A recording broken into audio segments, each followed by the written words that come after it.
Good evening, ladies and gentlemen, and welcome to the Motordrome Speedway. Tonight, we present the opening round of the 2011 NASCAR Whelen All-American Series. Joining us here in the tower for opening ceremonies this evening, we will have an invocation by track photographer Howie Bayless and the singing of our national anthem by Melissa Grimm. At this time, would all of you please rise up from your seats and, gentlemen, remove your caps. If you are moving around the Speedway grounds, we ask that you pause with us momentarily for tonight's opening ceremonies as we turn the microphone over to Mr. Howie Bayless. Good evening, race fans. I'm going to ask first for a moment of silence. Over the winter, we lost some drivers dear to us, including Joe Moose, Mark Police, Bob Smith, and Gary Nollinger.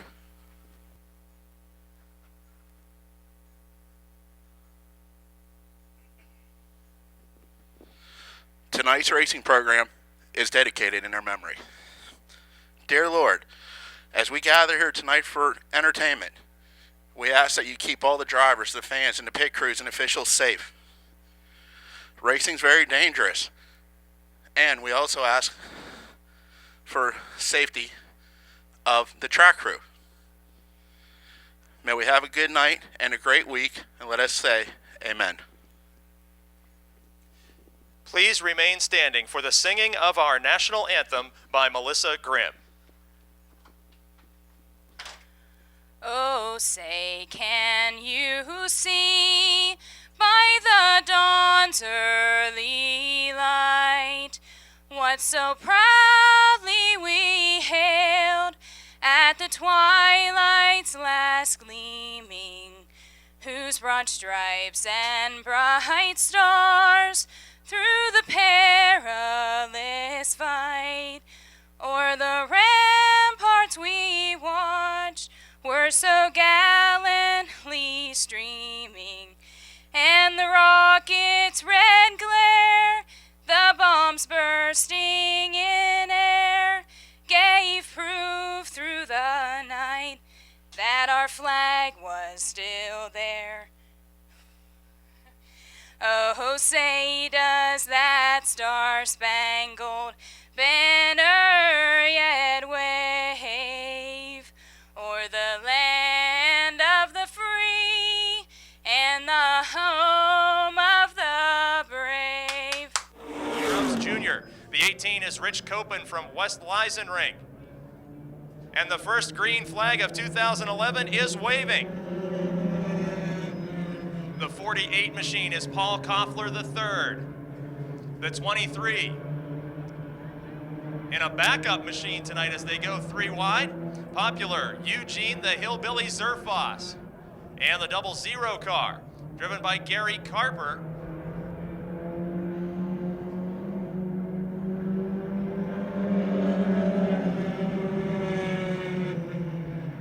That's the 90 car of Mike Carlson from Mount Pleasant, making his first start as the 18 of Copen spins to the inside of turn number 2. 33 car, Kyle Komarinsky in his sophomore season. Caution flag is out. The 18 car of Rich Copen bringing out the caution flag. And Tex Dunmeyer, the Johnstown resident, taking the green flag with sophomore driver Grubbs moving to the inside quickly. Making a pass for third, the 90 of Carlson, the Mount Pleasant rookie. Here comes the, oh, look at the 23, the Hillbilly Zerfoss, finding racing room on the grass below turn 2 to take third position back. Up front, the lead battle, the 62 of Grubbs, and the 0 of Dunmeyer. Koffler the third brings the 48 machine into the pits. Race leader on lap 2 of 6, Dunmeyer. Born and raised in the great state of Texas, he was a multiple feature winner for a couple of seasons here at Motordrome, sat out the 2010 season, making his first start since '09 and leading this heat race at the crossed flags, indicating halfway.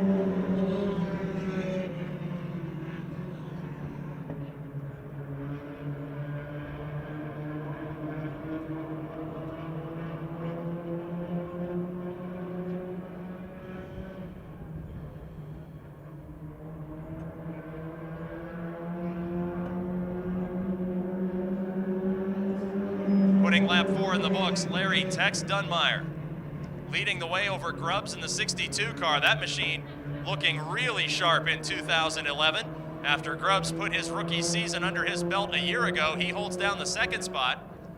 Zerfoss in the 23 car told me with great disappointment tonight that this was a backup car that wasn't very fast, but he has chased down the lead duo as the white flag signals final lap around.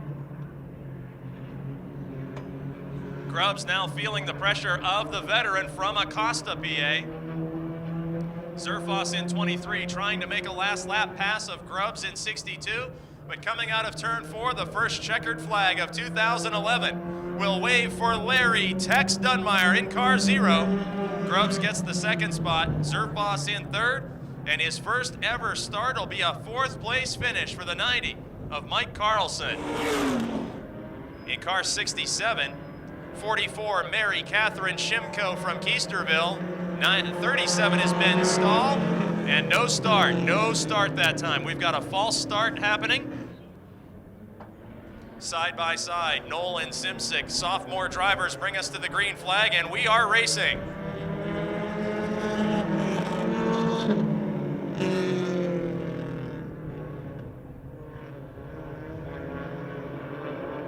Early race leader, the 22 of John Simsik. Simsik, who got his feet wet last year, just barely tasting the waters of Coca-Cola Super Compact Racing, got a great understanding of how this sport works, and now he is out in front, powering away from the 67 car of Dan Redding. Redding, a former Farmington Speedway competitor. Noel in third spot, and we may be going 3 wide on the backstretch for third. The 81 of Jeremy Snyder now backs off and lets the 37 of Ben Stahl move to the outside of Mike Knoll in 39. Here comes a fight for the lead down the front stretch. Simsik, who abandoned his white Dodge for this bright orange 22, now surrendering the point position on lap 2. 67 of Dan Redding takes the point position. He is from Diggerson Run, Pennsylvania. Raise your hand if you're from Diggerson Run, Pennsylvania. Raise your hand if you've ever heard of Diggerson Run, Pennsylvania. At the halfway point, Dan Redding is the race leader in 67. And the 83 car showing signs of a blown motor as Jeremy Hill limps to the inside of turn number 1. All of a sudden, we're thankful for that breeze here on the front stretch. And coming out of turn 4, 2 laps to go, the signal given to the 67 of Dan Redding. Redding competed in the enduro events here at Motordrome Speedway in 2010. The former dirt track racer out in front of John Simsik in the 22. Last season, the first full racing season for Simsik. White flag waving, final trip around for heat race number 2 of the Coca-Cola Super Compacts. We'll have one more preliminary event for these drivers to help set their starting grid for tonight's feature event. And on the final tour of heat race number 2, Diggerson Run, Pennsylvania resident Dan Redding in car 67 heads down the front straight to take the checkered flag, his first Motordrome heat win over John Simsik in 22, Ben Stahl in 37. Great last lap attempt for the 81 of Jeremy Snyder, Cody Quarrick, and the 11 of Steven Shelpman. 6 cars, 6 laps. Green flag is out, third and final heat race for the Coca-Cola Super Compacts.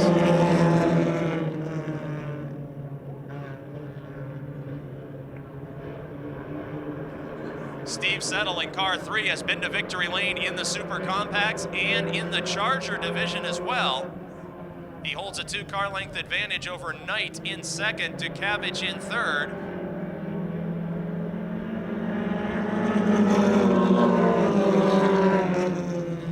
Had a chance to talk earlier tonight with the all-time leading winner in the Super Compacts, Mr. Ed Deneen, joining us watching from the grandstand this evening.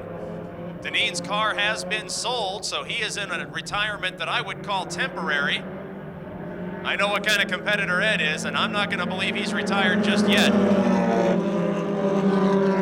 Steve Settle in car 3, now opening up his lead overnight. Some bumper tag there. Uniontown's Cody Quarrick and the 04 of Andrew Dukavich, both feature winners last season. They got together going into turn number 1 in a battle for third. Tringes holds on to the 5th spot over Sheltman. Sheltman with new colors, showing his allegiance with the Minjock Racing team in 2011.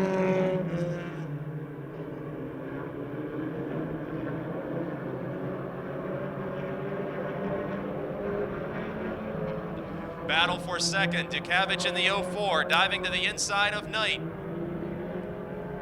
Quarrick watches the battle from 4th spot. And at the scoring line, Dukavich takes over on lap 4 of 6. Second position as Knight drops back to 3rd. Steve Settle opens up a huge lead down the backstretch. Settle, another veteran of the Farmington dirt track, as is Dukavich in 2nd spot. White flag is waving. Final time around in heat race competition for the Coca-Cola Super Compacts.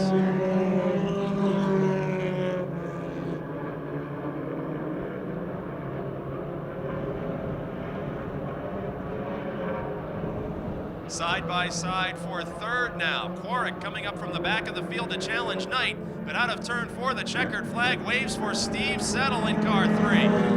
Andrew Dukavich in 2nd, nearly a dead heat for 3rd.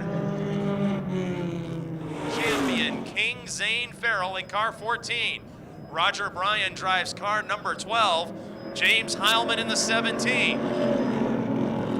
36 car is rookie Sharon Nunlist, and the green flag is waving. 6 laps the distance for the Chargers, as Ed Sheltman and Kristen Ettling go side by side into turn 3, with the defending champion on their heels in 3rd. Ettling to the outside, Sheltman on the inside.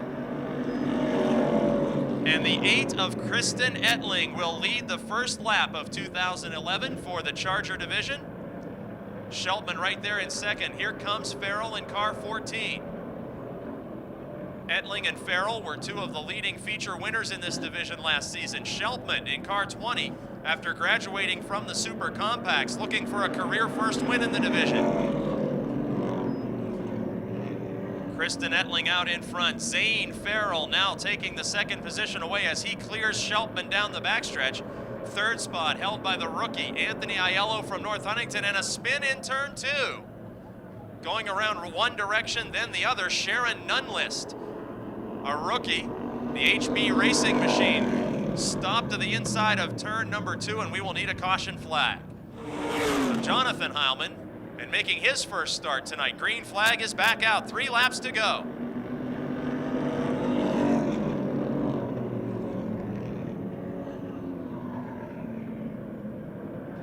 Kristen Ettling and Zane Farrell battled last season for many a feature victory, and here they are side by side in 2011 for a heat race win.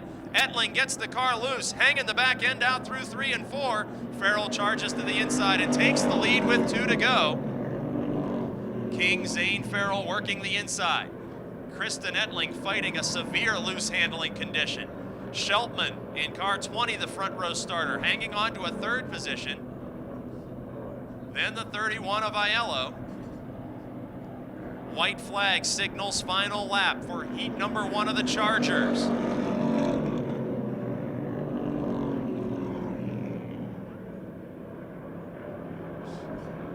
Opening up a big lead now, the defending champion of the division.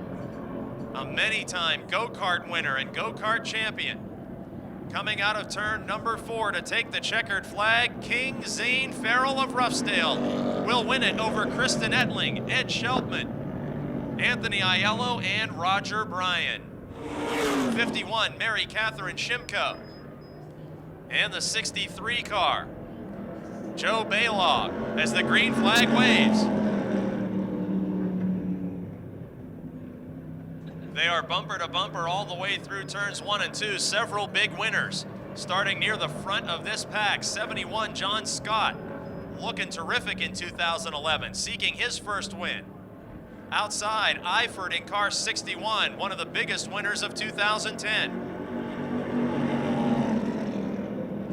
The 4 car of Mike Limley, former division champion who returns to the Chargers after a couple seasons of modified competition, but it's the 13 of Denny Keller stealing third spot from the former titleist. 48 of McConnell, he was a feature winner in 2010. Look at this 5-car battle at the front of the field. Eifert in 61 becomes the new race leader on lap 2. Contact going into turn 1. Eifert makes a great save. Bumper tag all the way through the field. Keller is squeezed down to the grass, and Scott holds on to second position. McConnell, the big loser there, as he got shuffled back 3 or 4 car lengths in that chaos. Eifert up front by 3 car lengths. Now it's Keller and Scott side by side.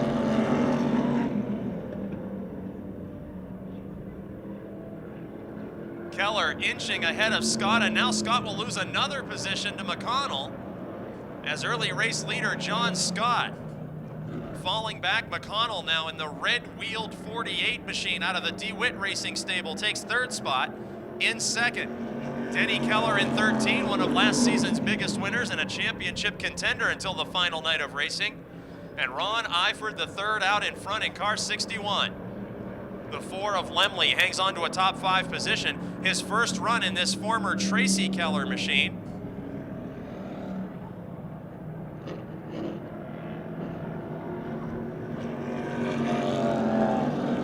Final lap for Ron Eifert, the third in car 61. Will McConnell in 48 be able to reach the rear bumper of Denny Keller to challenge for second? McConnell got shuffled way back in that early race chaos, but has fought back and is very close to closing in on Keller. Checkered flag is in the air. Ron Eifert, the third, grabs the heat race win over Denny Keller, Ed McConnell, John Scott, and Mike Lemley.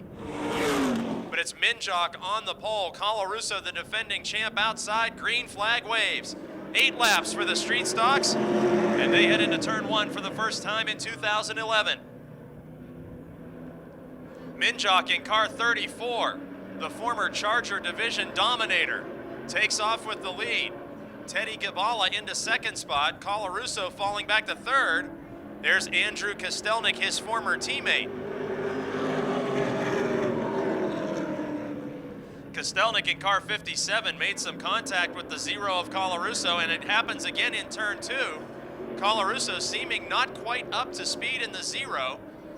He did have what seemed like a disastrous first half of 2010, and then came on like gangbusters to earn a second championship. Up front, the 3 of Teddy Gibala tried the high lane through turn number 1. Now pulls right up to the rear bumper of Minjock in 34.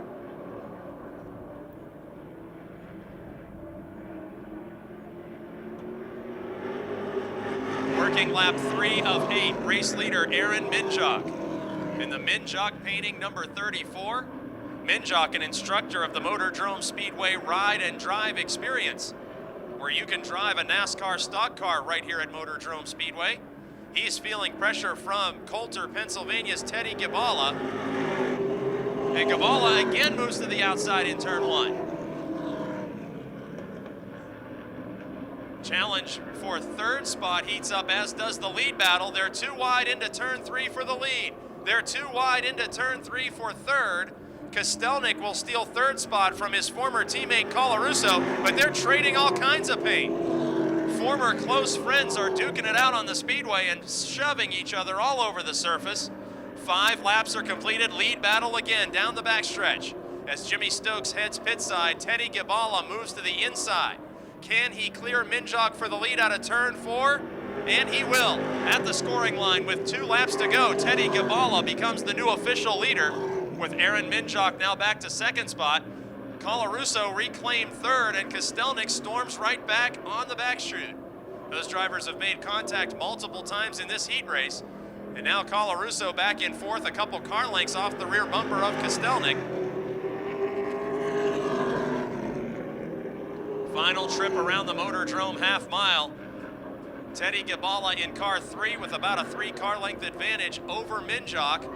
Headed into turn number 4, the first street stock heat race of 2011 will be won by Teddy Gibala, with Aaron Minjock in second, his teammate Andrew Kostelnik in third, defending champ Dink Colarusso in fourth, and Tom Knight Sr. in fifth.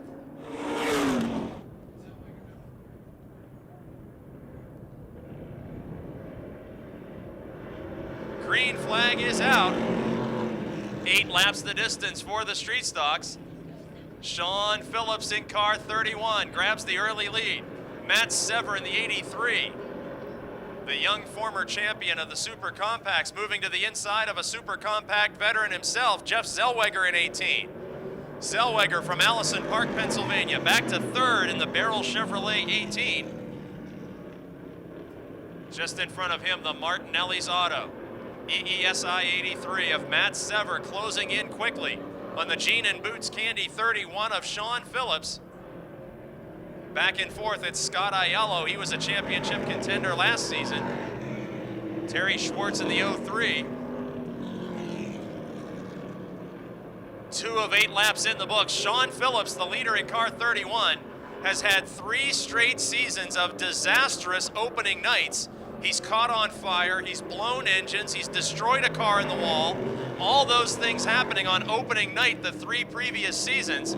So Phillips has got to feel like there are bad luck gremlins all throughout this place tonight. Matt Sever in the 83 looks to the inside. Sever pulling almost up to the door of Shawn Phillips' ride.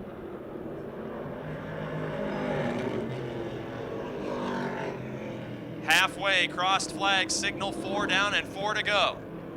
Shawn Phillips and Matt Sever racing for the lead. A distant third is the 18 of Zellweger.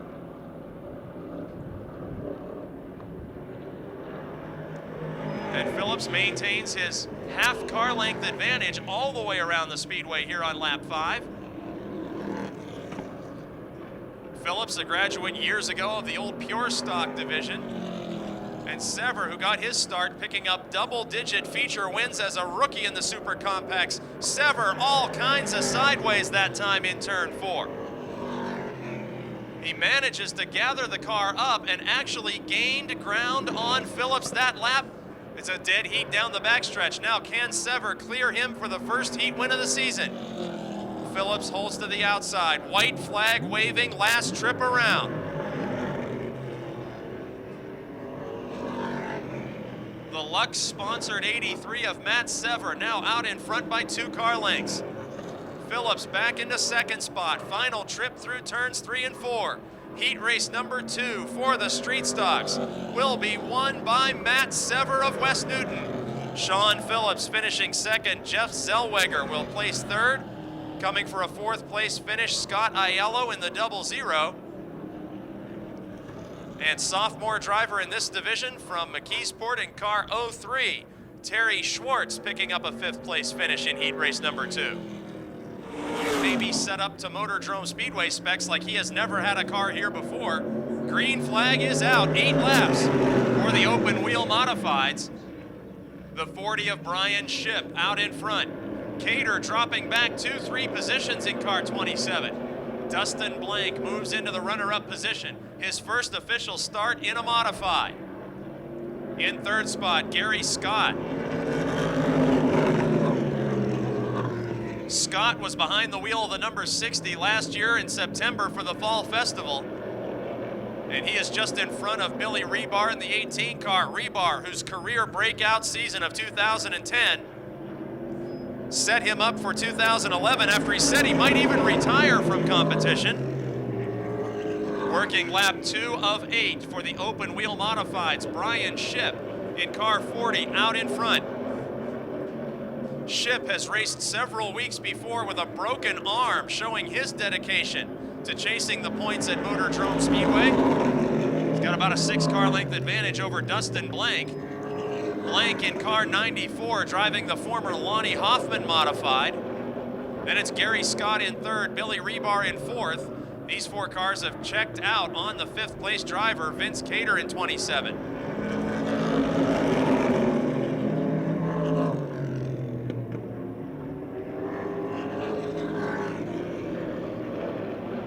Second place changes hands on the backstretch. Gary Scott dives to the inside of Dustin Blank. Now Billy Rebar looking to make the same inside move that Scott just completed. On lap 5 of 8, it's Brian Shipp, Gary Scott, Dustin Blank, and Billy Rebar. Last season, Rebar was one of the least experienced drivers in the modifieds. And this season, that honor easily belongs to the driver in front of him, Dustin Blank, who's never driven a modified before in his life. Blank has competed in NASCAR late models, NASCAR Goodies Dash competition. He's a street stock winner and now a modified rookie in third spot. Rebar looks to his inside. White flag will be displayed to race leader Brian Shipp, this time by Gary Scott in second spot. Final tour of the half mile for the modifieds in heat race number 1. Scott has closed down the lead interval of Brian Shipp, but may not be close enough to try for a last lap pass in turn number 4. The veteran in car 40, Brian Shipp, will pick up the heat race win. Gary Scott finishing second, Dustin Blank third in his first start, Billy Rebar coming home in fourth, and Vince Cater in fifth.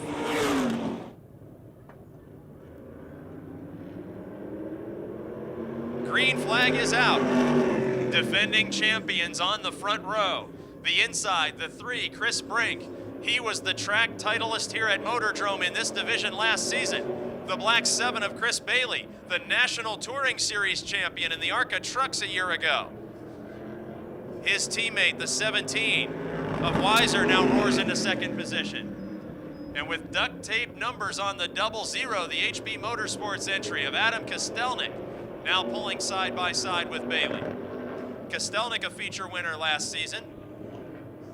Wheel to wheel with Bailey for third spot out of turn 4, and Kostelnik will take that spot away. Chris Brink, the race leader in car 3. 17 of Weiser in second spot.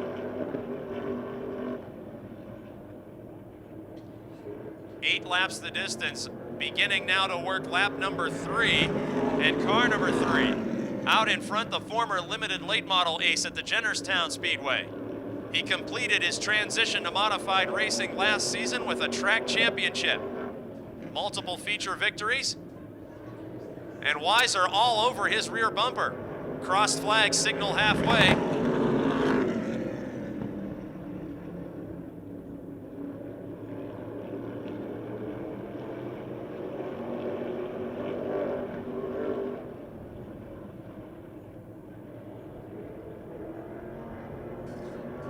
Brink continues to hold on to a lead of just inches, as that is the separation between his rear bumper and the nose of the 17 junior of J.P. Weiser.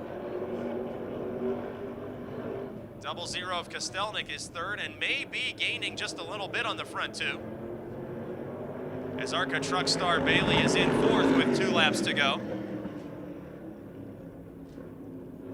Brink prefers the high line around the Motordrome Speedway when it comes to passing his fellow competitors, but out there by himself, comfortable on the low side. Weiser took a look that time and has one more lap to steal this heat race win away from the defending champion. Kostelnik has clearly caught the lead duo. Now Weiser looks to the inside on the backstretch. Brink on the outside, Weiser on the inside. Modified heat race on the line out of turn number 4. Checkered flag is waving. Chris Brink will win it. J.P. Weiser in second, Adam Kostelnik in third, and Chris Bailey coming home in fourth spot. Paul Urso, and 29, the rookie, Scott Stern from Bridgeport, West Virginia, as the green flag waves. And veteran Barry Oddie got a tremendous hole shot over the 13 of young Virgil Ravenscroft III, who now falls back into position number 3. Bobby Henry, the Palagrudo Racing entry number 11, into the runner-up position.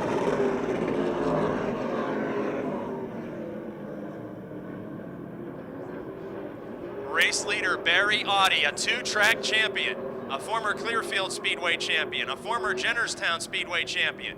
He's been to victory lane at Motordrome in the last couple seasons, and he stretches out his lead over Bobby Henry. Now the battle for third going into turn 1.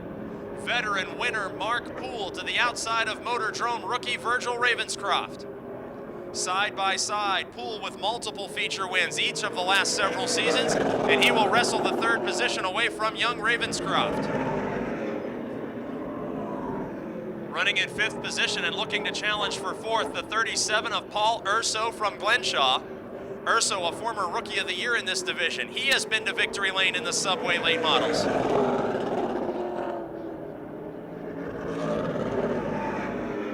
Up front on lap 4 of 10, Barry Audi with a lead over Bobby Henry that continues to diminish as the 2007 NASCAR Subway Late Model Champion, Bobby Henry of Connellsville, reels in the race leader at the midway point of this event, 5 down, 5 to go. Barry Audi in the Stoystown Auto Wrecking, Wheeler Brothers Chevrolet number 75, leading Bobby Henry, the Palagrudo Motorsports Stone and Company, number 11 Ford in third spot, all by himself on lap 6. The Howard Concrete Pumping Donaldson Supply Chevrolet of Mark Poole, and in fourth, the Motordrome rookie Virgil Ravenscroft III in car 13. Urso in car 37, the Royal Purple Machine. Getting very close to mounting a challenge for fourth position as there are 3 laps to go. Tonight's feature event for the NASCAR Subway Late Models, 50 laps in distance. 2 laps remaining in heat race number 1.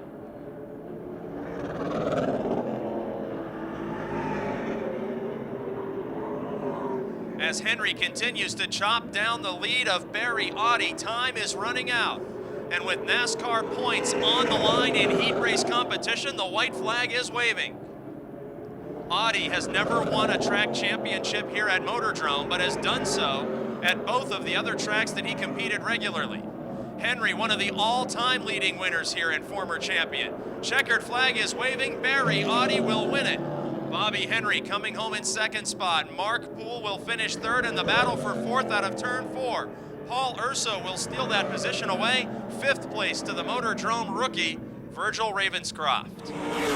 14, Acme, Pennsylvania's Neil Brown. 33, John Komarinsky. And 90, Joe Maruka of Slickville. Green flag is waving. 51, Todd Price takes the early lead. He was a feature winner on opening night, and we got a spin. The rookie in car 90, Joe Maruka, goes around on the back straight. Caution flag will wave before a lap is officially completed. Motorsports and car owner Dave Manns. To his outside, Wiltsey, the sophomore driver, and the green flag is out.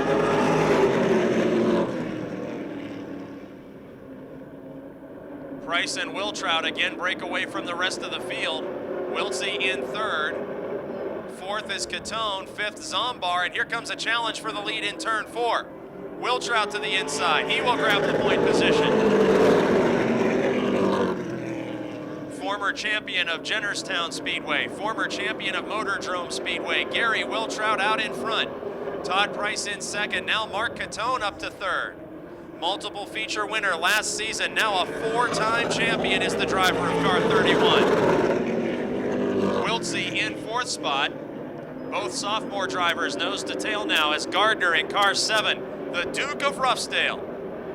Closing in on Wiltsey with Neil Brown just behind them.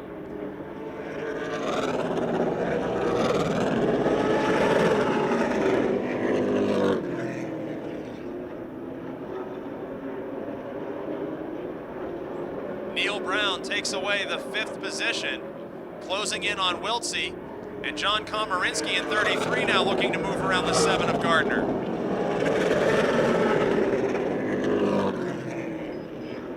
Working lap 4 and all by himself at the front of the field is Gary Wiltrout. Now climbing to 4th, it's the 14 of Neil Brown, the former Jennerstown champion. Gardner now gains a position as Wiltsey drops back. We are halfway through heat race number 2 for the NASCAR Subway Late Models. Gary Wiltrout, the race leader. The Stone and Company, Scottdale Lumber, Megan Ford from the Palagrudo Racing Stable at the front of the field. In second spot, Todd Price aboard the Dave Manns owned 51 Motorsports Frankie Day Oldies Show. Ford number 51 trying to hold off the defending champ. Catone has the Auto Express Transportation. K-Site, Mama Pepino's Pizza Chevrolet to the inside looking for a runner-up finish. In his first heat race of the season, they are still door-to-door in turns 3 and 4. In 4th spot and gaining all by himself, it's the Stans Transmissions Monarch Oil Chevrolet of Neil Brown, but all eyes are on the battle for second. Still door-to-door. Now down the backstretch, Catone may have cleared Price for the runner-up spot, and he does. Former Motordrome Speedway champions now occupy first and second with the white flag waving. Final trip around to set the field for tonight's 50-lap feature and a spin out of turn 4. On the front stretch, Joe Maruca goes around, brings out the caution flag. Caution flag will wave on the final lap, extending the distance of this heat race. The Frankie Day Oldies Show, Stoystown Auto Wrecking Ford of Price, and the green flag is out.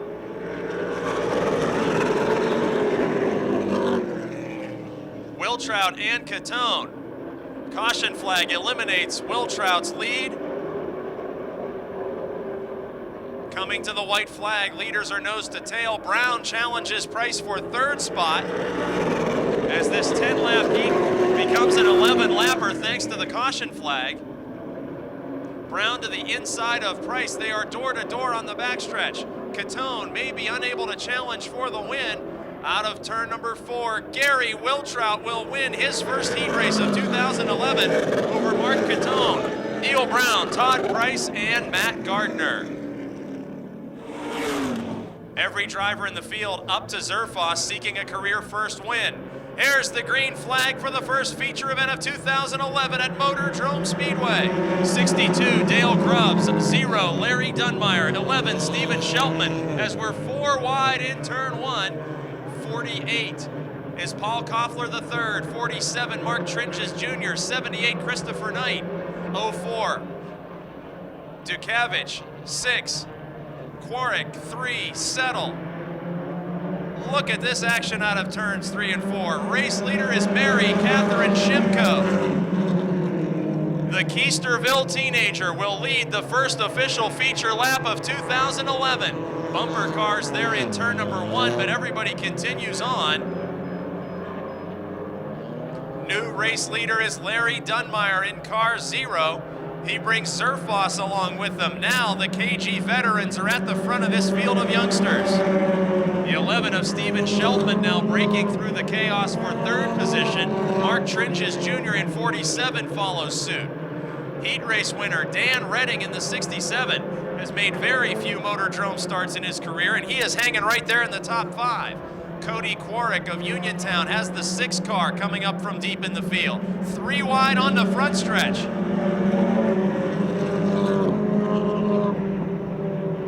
Redding spinning in turn 1, collecting Settle.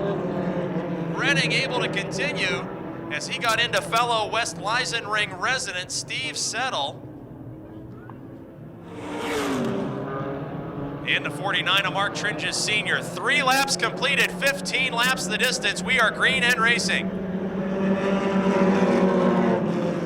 The 2 most veteran drivers in this field are at the front of the pack. Larry Dunmeyer and Eugene Zerfoss. Behind them, it's all youth, but up front, it's all veteran. Zerfoss in 23 said that later this season he will have 2 other members of his family on the racetrack. Dunmeyer in his first start in 2 years, leading the way with 4 laps completed. Then we find the young guns, the 47 of Tringes, the 6 of Quarik. Quarik, the former late model racer, using the high lane to challenge Tringes Jr. They are side by side out of 4 as Steve Settle watches that battle. Steve Settle, a heat race winner tonight, watches 2 young drivers make door-to-door contact in front of him in the battle for third, and now the lead battle intensifies. The hillbilly to the inside of Tex. Dunmeyer slams the inside lane closed on Zerfoss. Now Quarik will make it a 3-car battle for the lead. Uniontown's Cody Quarik to the outside of Acosta's Eugene the hillbilly Zerfoss. Tex Dunmeyer still holds the lead, but here comes Quarik. He passes for second spot, sending Zerfoss to third, and looks to take the lead on the same circuit. As Dunmeyer moves up the block, here comes Zerfoss. There's contact, and we're 3 wide. Dunmeyer smoking as if perhaps a mechanical problem as he slows from the lead after multi-car contact. Now out in front on lap 7 of 15, it's the Hillbilly, Eugene Zerfoss in car 23. Zerfoss said this backup car actually did visit victory lane after a super compact demonstration race a few years ago here at Motordrome. He is side by side with young Cody Quarrick, the Uniontown ace, who was in victory lane last season to his outside. Tringes Jr. in car 47 got a career first win last year. He is in third and closing in on the lead battle. Steve Settle fourth, Christopher Knight fifth. At the scoring line, by a bumper, the new race leader is Cody Quarrick in car 6. Zerfoss back to second by only a car length, then it's Tringes, and Dukavich loses a wheel in turn 2. Multiple feature winner last season in car 04, Andrew Dukavich, loses a front tire, sending a shower of sparks down the backstretch, and we need a caution flag with 8 laps of 15 completed.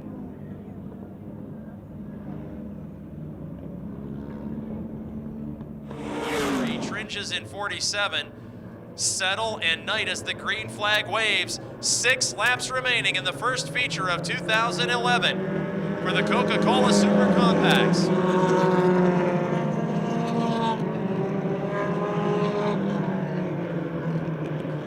Three wide racing throughout the pack. Look at this on the back straight, nearly 4 wide. And advancing quickly is Steve Settle as he is to the outside of Tringes. Quarrick and Zerfoss pulling away from that battle for third place. 5 laps remaining.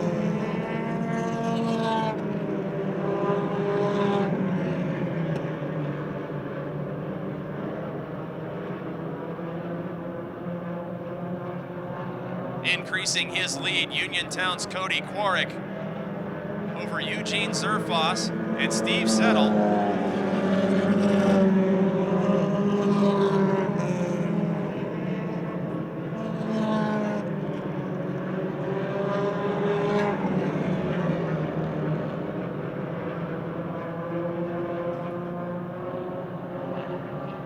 This time around, 3 laps to go. Best battle near the front of the field is the fight for 5th position.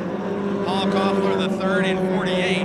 Moving around 47, Mark Tringes Jr. I believe that's tire smoke trailing from the 48 car. Not a mechanical problem as he is able to secure 5th position, clearing the 47 of Tringes. Now a battle for 2nd develops. As leader Quarrick checks out, the 3 of Settle look to the outside of Zerfoss, and as he did that, Christopher Knight slides in to make it a 3-car battle for 2nd. 2 laps to go. 3 black cars fighting for podium positions.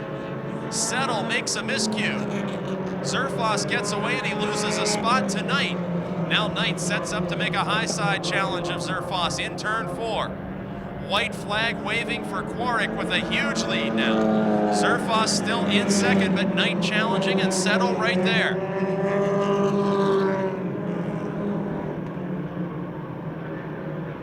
Final time around. Opening night 2011 of the NASCAR Whelen All-American Series. And the first feature winner of the year comes out of turn number 4.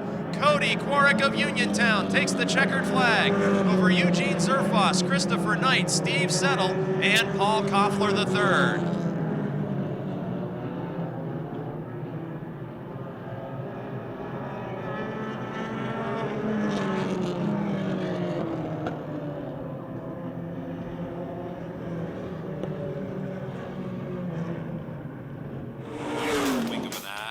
Ed McConnell in 48, Kristen Etling in car 8. Green flag waves and the Chargers up to full speed for the first time this season. Ed Sheltman in car 20, Denny Keller in 13, Zane Farrell in 14, 61 Ron Eifert III, 17 James Heilman, 63 Joe Baylog, 36 another rookie driver, Sharon Nunlist, and 51 Mary Catherine Shimko, as John Scott from Perryopolis, Pennsylvania will lead the very first lap of 2011 in the Charger division, with Ed McConnell hot on his heels, a feature winner last season. Joe Baylog spins in turn 2, straightens the car out, continues on, no caution flag needed.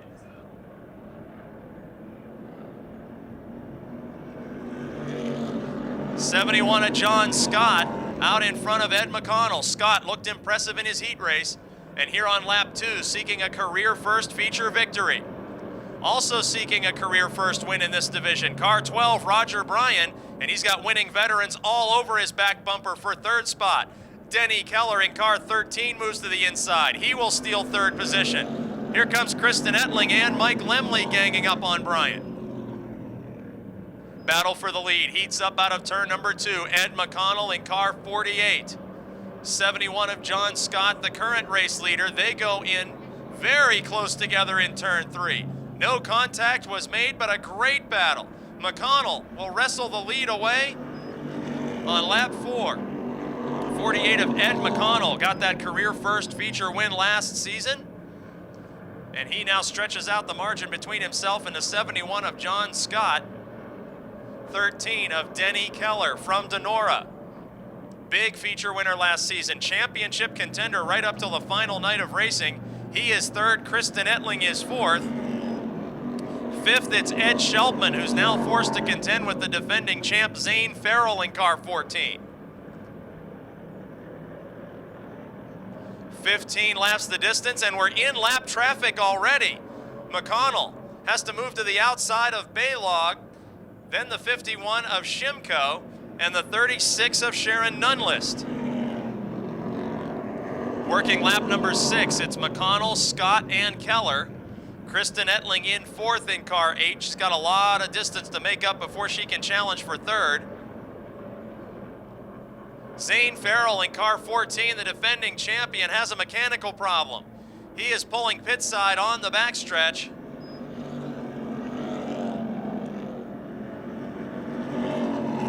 Working lap 7. It's McConnell with a healthy margin over Scott. Then Denny Keller, Kristen Ettling. Then all by himself in 5th, it's the 20 of Ed Shelpman.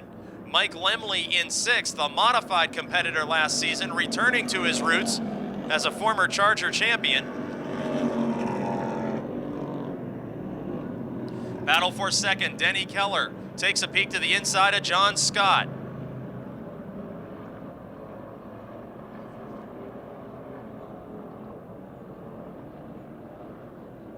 John Scott doing an admirable job holding on to second position despite the threats of a championship caliber veteran who was just a few points away from a title last season with multiple wins.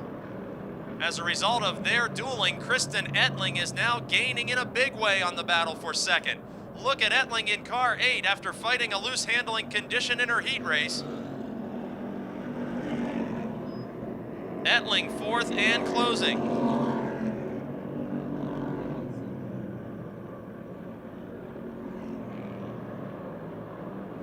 Ettling has closed into the rear bumper of John Scott, who has lost second position to the 13 of Denny Keller, and now in jeopardy of losing third.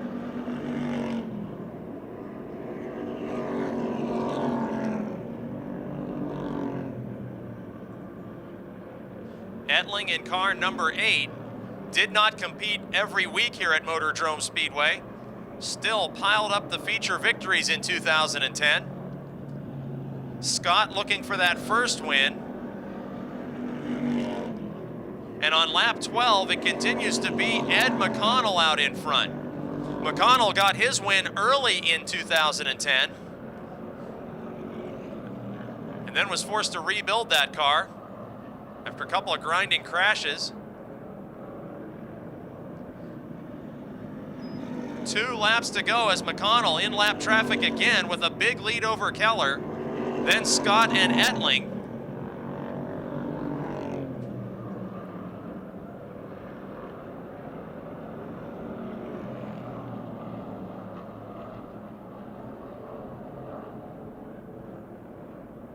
White flag waving for the driver of car number 48. As the battle for third is the best fight on the racetrack near the front of the field.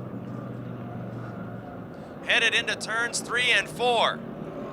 The driver of the DeWitt Racing number 48.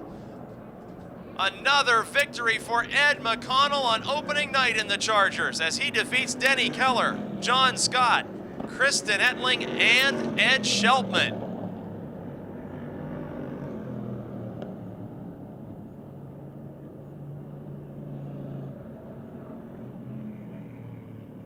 Stokes, 03, Terry Schwartz. Street Stocks about to get underway for the first time in 2011. The green flag is out. 25 laps the distance for the Street Stocks, and we're 3 wide in turn 2. Now 3 wide for the lead on the backstretch. Phillips thinks better of that and allows Dink Colarusso to go side by side with Andrew Kostelnik for the lead. 3 wide on the front stretch. Trading paint on the first lap of the season. And Shawn Phillips muscles his way to the lead. Dink Colarusso, the defending champ, still side by side with Andrew Kostelnik. Now it's for second spot instead of the lead. Aaron Minjock, Kostelnik's teammate, right on the rear bumper of Colarusso.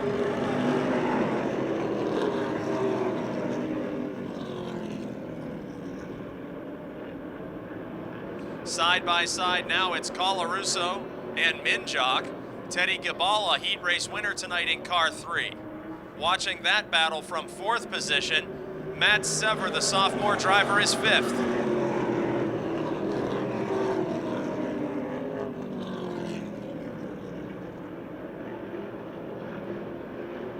Phillips opening up a huge lead over Kostelnik and Minjock, the teammates, now 2nd and 3rd. Colarusso, last year's champ, has Teddy Gibala right on his back bumper. And Matt Sever, part of that battle as well, working lap 4 of 25. Look at Gibala move to the high side, a strong pass of Colarusso. He hasn't quite cleared the zero machine yet in turn 3, but he does so in turn 4. A strong showing by the 3 of Teddy Gibala here on lap number 5. Gibala in 4th. Colarusso in 5th, Sever challenging, and Sever about to take away the 5th position.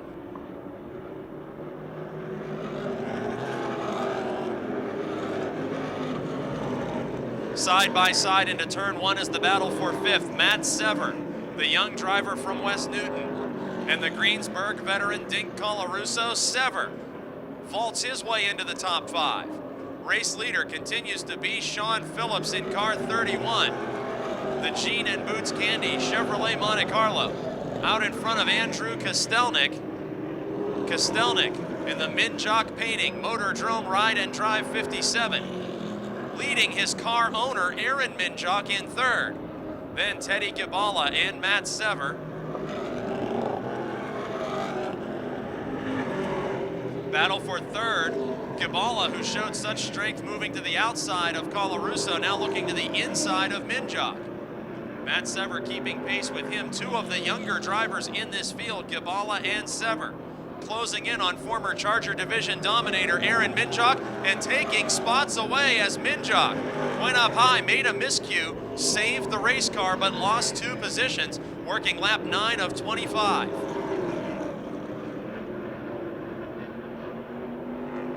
Race leader Shawn Phillips all by himself out in front of this field. Phillips has had 3 consecutive years of opening night disasters. He's caught on fire, he's blown an engine, he's smacked the retaining wall. All of those things on round number 1 of the NASCAR Whelen Series. But tonight, he is way out in front of this field as 3rd place changes hands. Down the front straight, the 83 of Matt Sever grabs the position away from the 3 of Teddy Gibala from Coulter. Now working lap 11.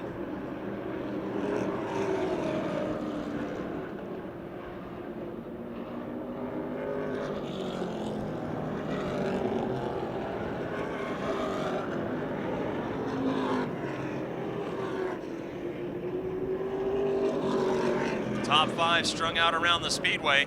Headed into turn number 2, the battle for the 6th position. It's Dink Colarusso in the 0, and he is feeling the pressure of the 18 of Jeff Zellweger. Zellweger closing in on Colarusso in turn 4, the Barrel Chevrolet. Zellweger, a former Frank Turek Monte Carlo, for the driver from Allison Park, Pennsylvania.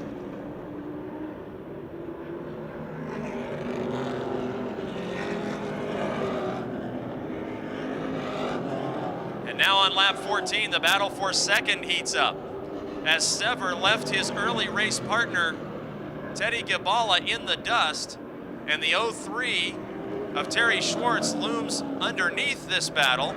It is Andrew Kostelnik, the second place driver, and Matt Sever, who started deep in this field, about to duke it out for second with 10 laps to go. It would figure that Sever is by far the faster of these two, as he started so far back in this field. Sever to the inside, if he can complete this pass, has moved around every car on the field except one. And that is race leader Shawn Phillips, who's got a half straightaway lead. Sever now completing the pass of Kostelnik for second spot. Race leader Shawn Phillips is in heavy traffic, which has slowed his progress just a bit, but he remains a half straightaway ahead of the new second place racer Matt Sever. Last year, Phillips and Sever battled several times side by side for feature victories, and both had nothing but the highest praise of one another. Phillips in one Victory Lane interview saying that he is certain Sever will become a superstar in this sport. And now with a full straightaway lead over the youngster, we are working lap 18. It is Shawn Phillips, Matt Sever, Andrew Kostelnik, Teddy Gibala, and Aaron Minjock, the top five.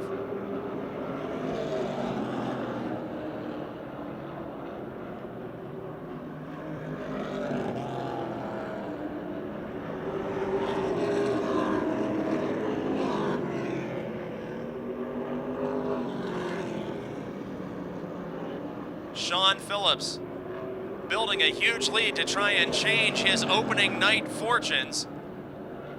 5 laps to go for Phillips. Sever still second, Kostelnik third, Gibala fourth.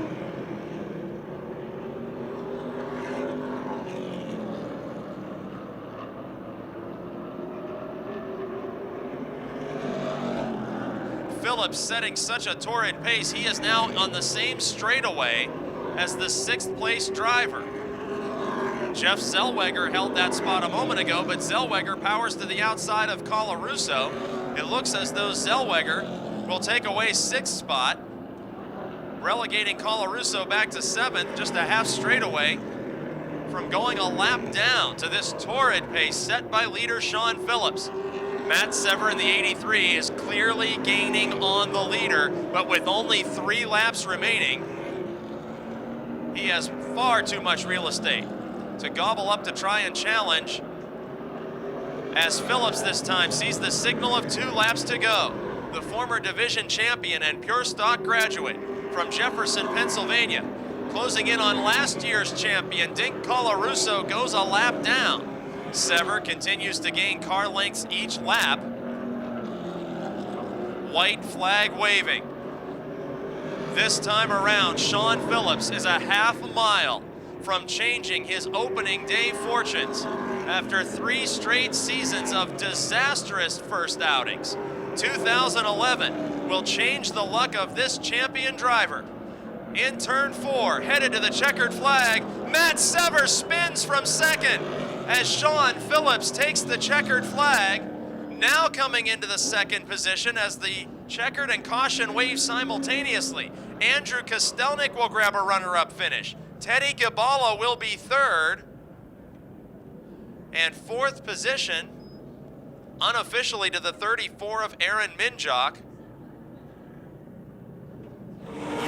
Will you please explain to these race fans how your opening days have gone the last few years? Usually I either wreck or wreck into somebody or do something bad. But car was a little bit, started out good, but got a little bit loose there toward the end. I could see Sever catching me there. I just wanted to slow down a little bit and not overcook my right rear, but it felt good. And a chance to thank your sponsors. Gina Boots Candy, Mike's Contracting, McKnight Medical, Ansel's Tire Outlet, Hoos Auto Detailing, my crew, Garrett. This man right here put a lot of hours in with me this winter, and so did he. Lou Ansel, everybody, the fans especially coming out here on this cold night. I'm glad to see you guys here. See you next week. There he is, former champion Shawn Phillips in victory lane on opening night. 27, Vince Cater, as the green flag waves, first modified feature of 2011. Eric McRae starting scratch, 25 laps the distance.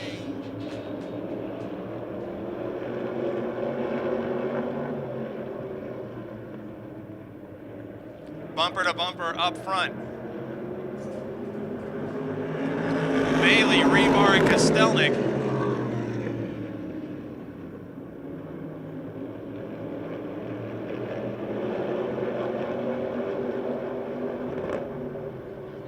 Blank loses a couple of positions in his first modified start, falling back to about the 5th or 6th spot, now side by side with Gary Scott in the 60.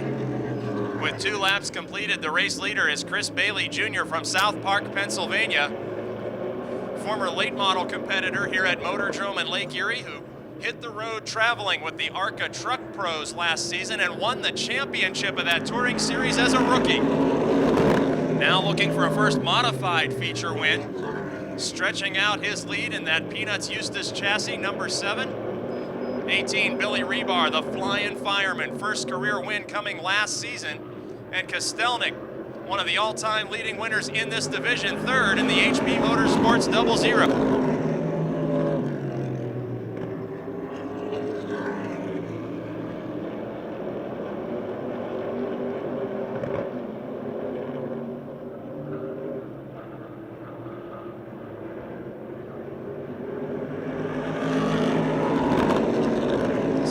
Of J.P. Weiser challenging to the inside of Rebar, as Kostelnik is now the runner-up.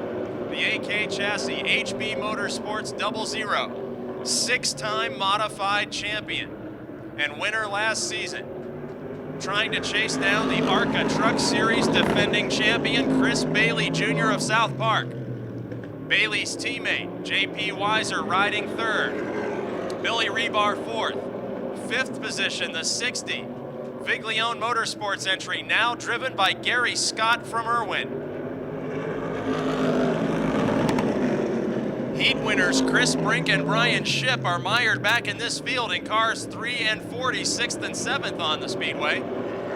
Rebar makes a slight miscue exiting turn 2, but still able to hold off the 60 of Scott. Battle for the lead on the front stretch. Chris Bailey on the outside, Adam Kostelnik on the inside. Both drivers with loads of multiple division accomplishments on their resumes. As J.P. Weiser watches this wheel-to-wheel action from 3rd spot. And this time at the scoring line, Kostelnik officially, by a bumper, takes over the point position, working lap 9 of 25. He has not yet cleared the 7 of Bailey, but the 17 of Weiser makes this a 3-car fight for the lead. They have checked out on the rest of this field, where Gary Scott has claimed 4th position away from Billy Rebar. 10 laps down.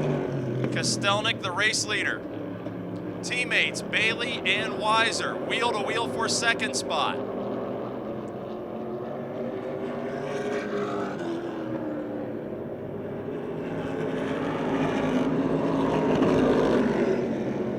Working lap 11, J.P. Weiser in the 17 JR. Takes 2nd position away from Chris Bailey Jr.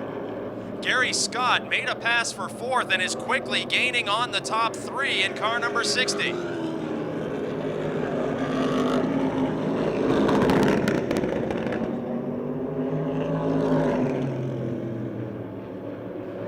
Eric McRae goes a lap down.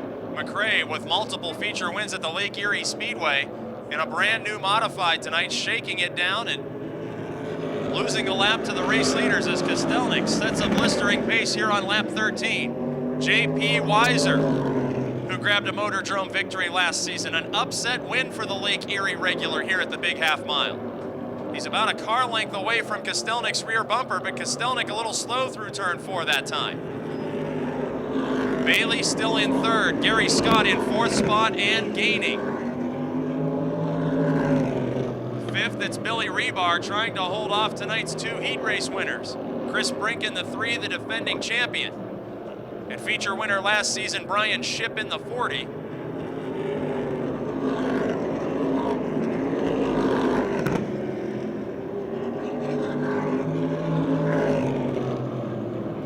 Rear bumper contact made in the battle for the lead.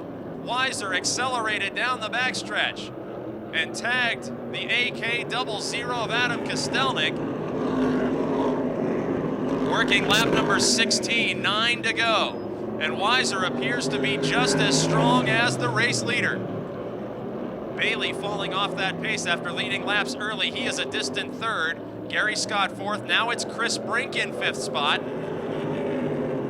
Weiser takes a peek to the outside in turn 1 on lap 17.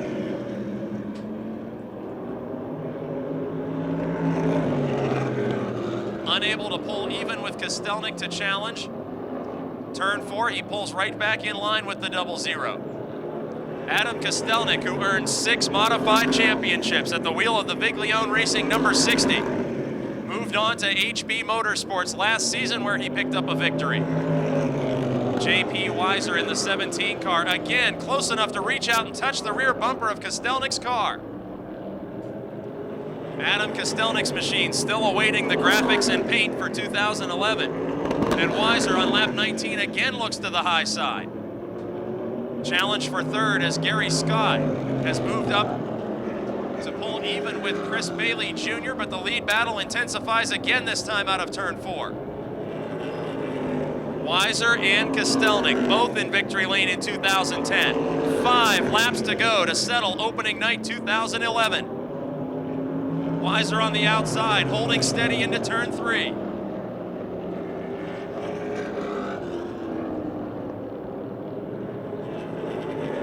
Still nose to tail on the front stretch, 4 laps to go, and they make contact in turn 1. Kostelnik with a great save. Had the wheels locked right, power slid through turn 1, maintained the lead. Just behind this battle, Scott and Bailey are side by side for 3rd. 3 laps to go, Weiser to the outside in 1 this time. The car will stick for JP Weiser. He powers around Kostelnik on the backstretch. Lead changes hands on lap 22. Lap traffic could be a factor. Eric McRae heads pit side just in front of the leaders. Open racetrack to the finish, and 2 laps to go. Gary Scott completes the pass for 3rd position. Kostelnik falling back in the 2nd spot now. 2 laps to go. JP Weiser, Lake Erie Speedway, his home track for his first season of racing. Motordrome Speedway, a feature win last season. And now with the white flag in the air, he dramatically wrestles the lead away from a 6-time champion. Perhaps headed for victory number 2. Gary Scott in 3rd, Chris Bailey in 4th. In turns 3 and 4, the 17JR of J.P. Weiser. Headed to the checkered flag, a 2nd career Motordrome victory for Weiser over Adam Kostelnik, Gary Scott, Chris Bailey Jr., and Brian Shipp.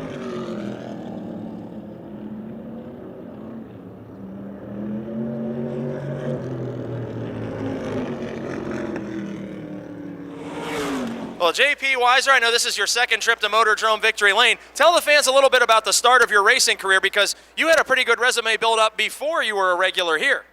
Yeah, I started out when I was 8 years old in go-karts, and I won a couple Rookie of the Years and some championships, and then my grandpa helped me move up into a modified. He bought it for me, and this one's for him.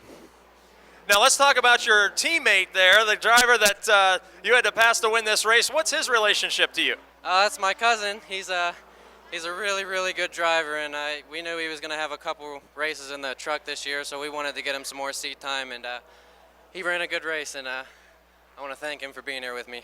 Now, correct me if I'm wrong, you've still been, to this point, more successful at Lake Erie in all total than here at Motordrome, correct? Yeah. I ran up at Lake Erie 2 years ago and won Rookie of the Year, and then last year I won the track championship on the last night, and it was a good year. So does this mean you're going to become a regular here at Motordrome in 2011? I sure hope so. If the financial lets us, we're going to do it. So. Speaking of finances, a chance to thank your sponsors. Affordable Irrigation, C.A. Bailey Excavating, Nelson's Auto Body. My grandma and grandpap, they practically pay for everything. You know, if it wasn't for them, I wouldn't be here. So this one was for them. There he is, ladies and gentlemen, passing a 6-time champion for his second career win, J.P. Weiser.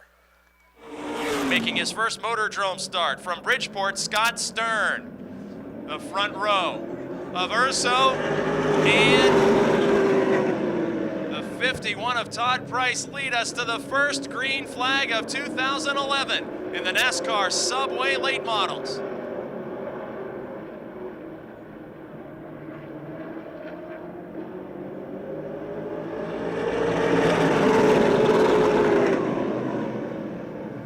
Door to door for the lead, Paul Urso and Todd Price. Both drivers with a victory in the NASCAR Subway late models during their careers. Second row, side by side, Mark Catone and Neil Brown.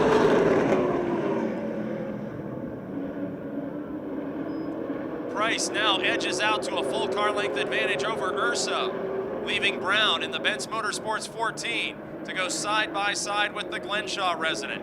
Urso, a former winner in modified racing, loses the second position and will lose third to Gary Wiltrout. 3 cars now battling for the lead as Barry Audi advances to fourth. Side by side for the lead, and Brown will move his car number 14 to the front on lap number 5.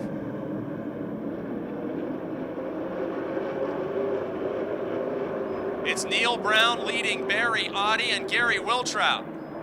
Todd Price now separating the Palagrudo teammates, but Henry breaks through.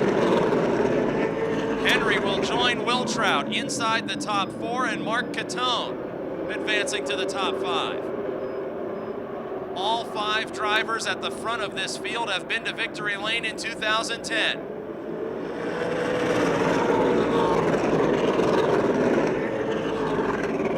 Working lap 6. And Barry Audi moves to the inside, challenging Neil Brown.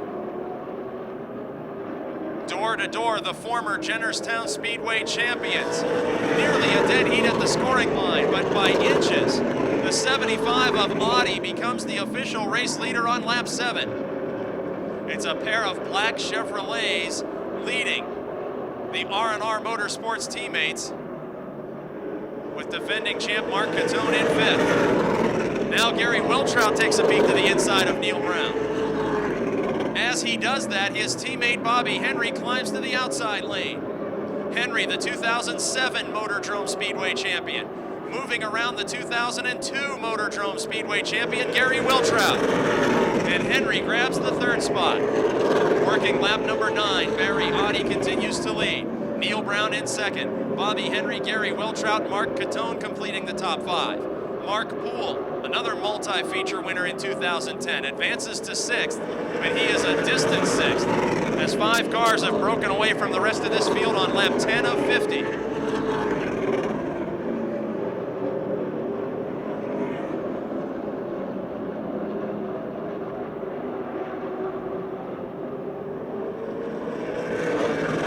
Stretches out his lead by another 3 to 4 car lengths over Neil Brown. Bobby Henry, who passed Wiltrout on the outside, holds the inside lane, and Wiltrout took a look to the outside of him. Henry right on the rear bumper of Neil Brown.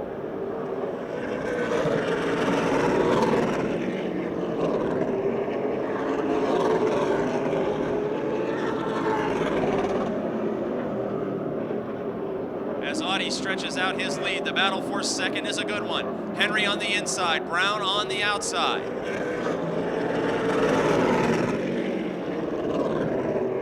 Wiltrout keeping pace with both of those cars on lap 13. Hard to decide among those 3 drivers who has the upper hand. They have both made inside and outside lane passes to reach the top 5. Lap 14 and car number 14, Neil Brown, holding off the Palagrudo Motorsports teammates of Henry and Wiltrout. We are 3 wide briefly in turn 4.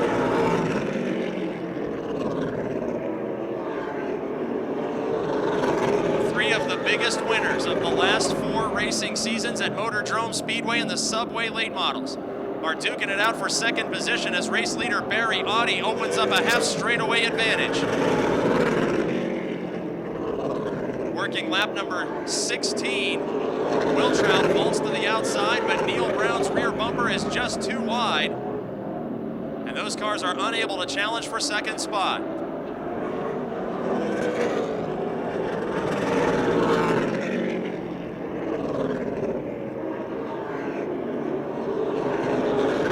Wiltrout now secures third position away from his teammate Bobby Henry, and perhaps the teammates deciding that it's best to go after Brown one at a time,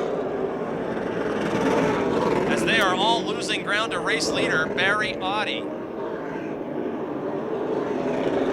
Lapped car of Scott Stern moves to the inside and keeps this action single file with Catone in 5th, Henry in 4th, Wiltrout 3rd, and Neil Brown, the early race leader, in 2nd.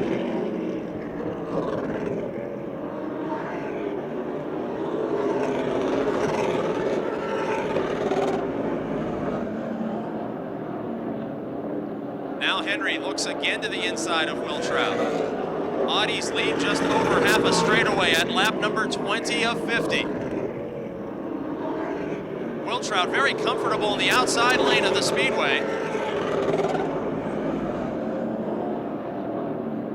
And this time has a good run on Brown in turn 4, side by side for second. And Wiltrout got into the outside retaining wall. The telltale signs of concrete on the tires. Wiltrout made contact with the barrier as he had a clear outside lane to move into second around Neil Brown.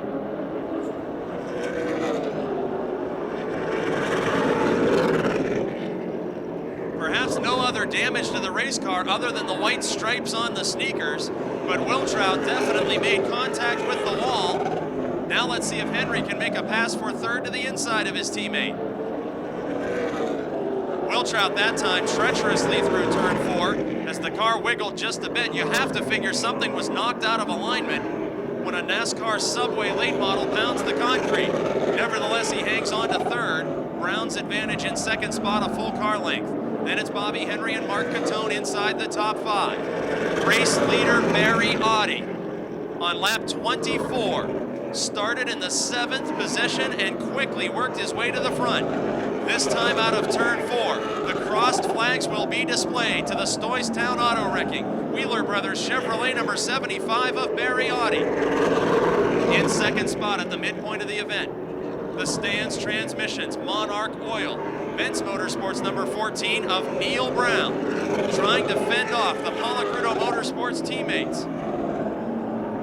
It's Gary Wiltrout, the Stone and Company, Scottdale Lumber Megan Ford to the outside. Bobby Henry in his Stone and Company, Scottdale Lumber Megan Ford on the inside. Then in 5th, Mark Catone, the Auto Express Transportation Mama Pepino's Pizza Chevrolet number 31, the defending champion. Audi's lead is now approaching a full straightaway, as one has to wonder if both of the R&R Motorsports teammates aren't faster than Brown and simply need to find a way around him.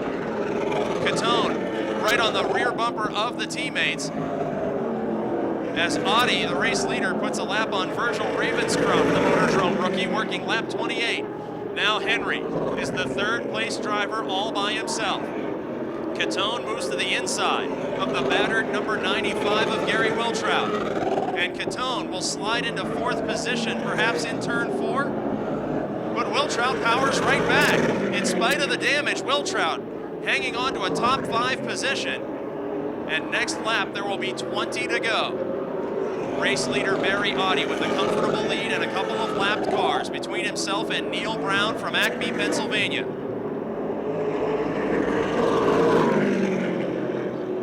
Catone still trying to move beneath Wiltrout. Unbelievable job that Wiltrout is doing after contact with the outside wall, surrendering 3rd spot to Henry. He's holding off the defending champion.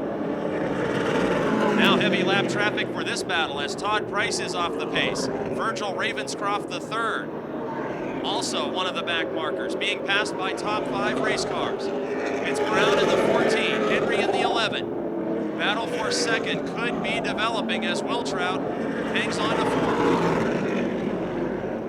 Working lap 32 of 50.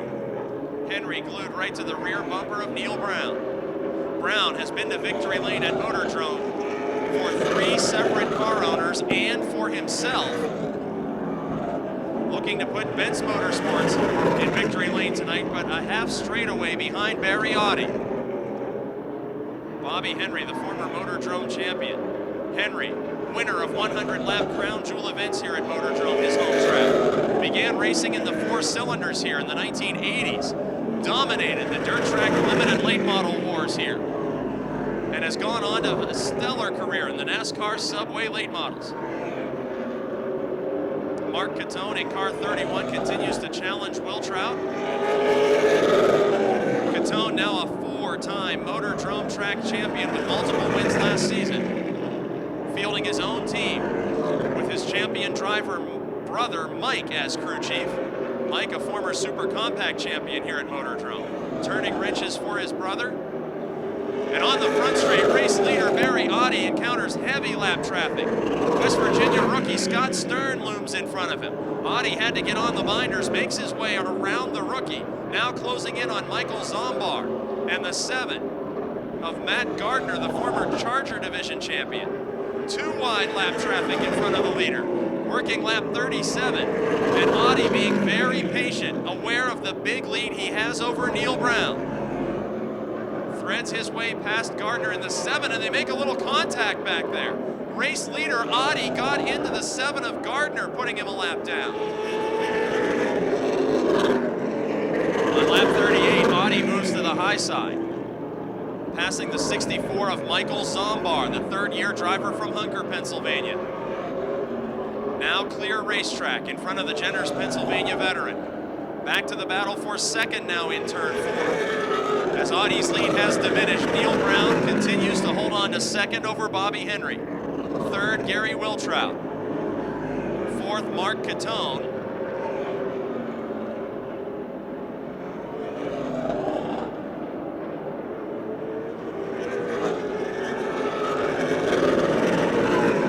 And now the second place battle will encounter the same lap traffic of Stern, Gardner, and Zombar. Traffic allows Brown to pull out to a car length advantage over Henry. Henry looks to the inside, but Gardner may be right there. Trying to judge the decisions of the drivers at the back of the field playing into this battle on lap 41 of 50. Henry, Brown, and now Wiltrout all clear the 7 of Gardner. Michael Zombar looms in front of this battle for second now. Henry continues to try and look inside. Hasn't had clear racetrack yet to attempt that pass, and time is running out. Lap 42, as Audi again extends his lead, now back up to 3/4 of a straightaway. And now in clear racetrack, Brown dirt tracks the car a little out of turn 4 that time. Henry right on his heels, Wiltrout in 4th spot, and Catone hanging on to 5th. Look at Henry tucked right under the rear spoiler of Neil Brown. This time in turn 4, they nearly touch. I thought Henry had a really good shot at it in turn 4 that time, but with 6 laps to go. Tucks back in behind Brown, and Brown now wiggles the car out of turn 2. Not enough of a miscue yet for Henry to capitalize. Here comes Mark Catone. He takes a peek to the inside of Wiltrout. And Brown trying to use 3 grooves of the racetrack, the middle, the inside, and the outside. How wide can the rear bumper of that Monte Carlo become?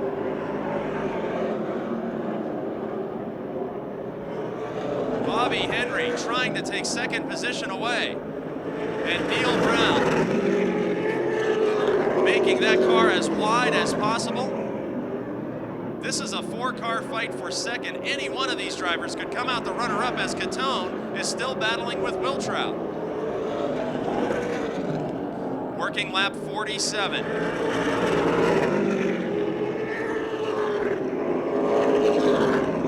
Brown this time seems just a bit slower out of 2 as Catone pulls even with Wiltrout. Battle for 4th is side by side. 2 laps to go.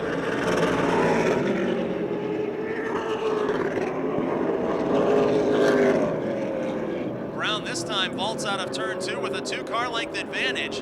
Catone still trying to wrestle fourth from Wiltrout. And Catone gets down on the apron, which will cost him as the white flag is waving. Final trip around the speedway for this exciting battle. Meanwhile, on the back straight, lap traffic in front of race leader Barry Audi. Former champion of Clearfield Speedway, former champion of Jennerstown Speedway, opening night winner at Motordrome in 2011, it's Barry Audi. Neil Brown will finish second by half a car length over Bobby Henry, Gary Wiltrout, and Mark Catone.